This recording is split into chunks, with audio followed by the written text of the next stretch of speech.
Ողջույն իմ շատ սիրելի մեղրասեր եւ մեղրակեր հետևորդներ։ Ինչպես ամբողջ տարվա ընթացքում մեղվաբուծությունը վիդեոներով թափանցիկ ձեզ ներկայացրեցինք, սիրելիներս, այնպես էլ նաեւ մեղրակամը։ Գուցե ձեզանից շատերը գիտեն, թե ինչպես է ընթանում մեղրակամը մեր նախորդ տարիների վիդեոներից, բայց եկեք հաշվի առնենք, որ օրեկան նոր հետևորդներ են ավելանում էջին եւ նրանց էլ է հետաքրքրում մեղրակամի ընթացքը։ Մինչեւ փեթակի բացելը մեղրակամի ժամանակ, սիրելիներս, ջրի մեջ ավելացնում ենք քացախ։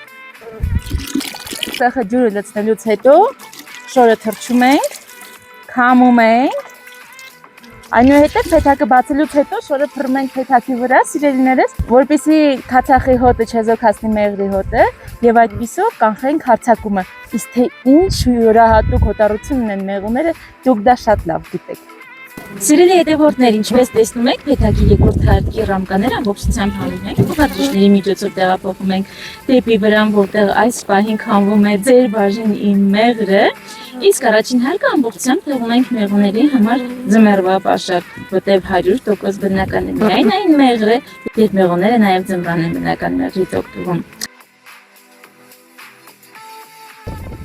Ոյ, մամա,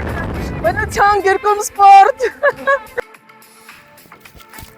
Մեղրակամի իրական կախարդանքը սկսվում է հենց վրանի ներսում։ Այնտեղ մի այնպիսի անուշաբույր է տարածված, որ բառերով հնարավոր չէ նկարագրել։